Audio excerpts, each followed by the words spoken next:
काम करा के रहूंगा। और उनको ये लगता है कि हमने आधी बात तो मनवाई ली, केंद्र सरकार को मजबूर कर दिया हमने इस बात के लिए कि वो कम से कम उनको घोषणा करनी पड़ी कि सेंसस के साथ जाति जनगणना मालदीव में लेकिन इसके बाद जो वो प्रधानमंत्री मोदी जी महान उसमें तालियां उन्हें बहुत मिली, और सारे कांग्रेसी बैठे थे। लेकिन उस सनातन के सम्राट धीरेन्द्र शास्त्री बीजेपी ने कहा पहुंच गए ओमान। प्रधानमंत्री को अपशब्द कहना ये लगातार करते आए हैं राहुल गांधी। राहुल गांधी ने कहा, ये उन्होंने सवाल पूछा था अपनी ऑडियंस से, ये बताइए सबसे बड़ी दिक्कत आपको क्या है, हमारे लिए सबसे बड़ी प्रॉब्लम क्या है। तो लोगों ने कहा नरेंद्र मोदी, प्रॉब्लम तो नरेंद्र मोदी है कांग्रेस की। उन्होंने कहा नहीं, नरेंद्र मोदी प्रॉब्लम नहीं है, नरेंद्र मोदी को तो मीडिया ने गुब्बारा बना के फुला रखा है, कुछ नहीं है, केवल शो है, इसके अलावा कुछ नहीं है। अच्छा, मैं पहले मिला नहीं था लेकिन अब तो मैं मिल लिया हूं, तो मुझे मिलके भी लगा कि ये दम ही नहीं है इस आदमी में। तो मैं आपको ये दोनों बयान सुनाऊंगा, लेकिन आप पहले देखिए ओबीसी पर और नरेंद्र मोदी पर क्या बोल रहे हैं राहुल गांधी। अगर मैं थोड़ा पीछे को देखता हूं तो मुझे एक बात बिल्कुल क्लियर दिखती है, मेरे अंदर भी एक चीज मैंने मिस कर दी, एक गलती मैंने की। क्या थी? जो ओबीसी वर्ग है उसका जिस प्रकार से मुझे प्रोटेक्शन करना था मैंने नहीं किया। आपकी जो इश्यूज थी उस समय मुझे गहराई से नहीं समझ आया। मेरी रिग्रेट क्या है कि जो अपनी गलती को मान जाए उसी को कहते हैं महान।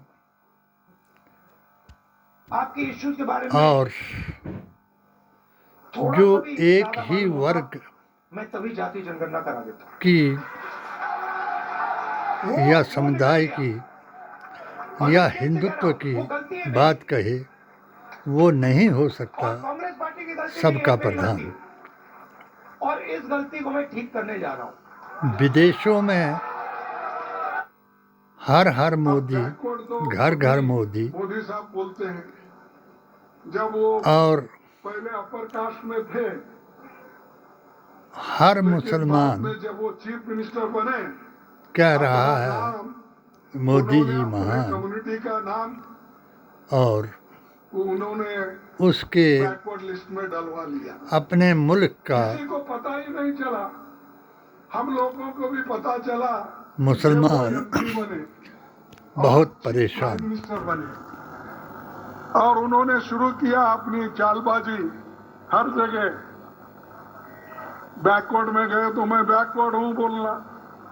भाइयों और बहनों, मैं बैकवर्ड का आदमी हूं, ये कांग्रेस वाले मुझे सता रहे हैं। अरे हम कहां सता रहे भाई, तुम सबको सता रहे हैं। तुम सबको सता रहे, सबको मट्टी में मिला के तुम अकेले जिंदा रहना चाहते हैं। राहुल जी बहुत देर से समझ पाते हैं। खड़गे जी का बयान पहले उन्होंने आपातकाल के लिए सुन ले। इंडिया संगठन फिर उन्होंने सिख दंगों और के लिए बचा माफी ले मांगी। भारतीय संविधान, फिर उन्होंने ओबीसी से माफी और मांगी। मुसलमान OBC अपनी के लिए बेहतरी क्या के काम लिए कांग्रेस बताए कि मंडल आयोग की रिपोर्ट को ठंडे बस्ते में किसने डाला था? हनफिया मजहब की ओबीसी पहलवान के हनफा की हर संभव कदम को कुचलने का काम इकरा कांग्रेस ने हसन, और बाद में इमरान माफी मांगते। प्रतापगढ़ी राफेल और के मामले में भी माफी मांगी। भाईजान और तो अभी ये जो राहुल गांधी करें कर रहे हैं उसके लिए 10 साल बाद फिर माफी ऐलान मांगेंगे।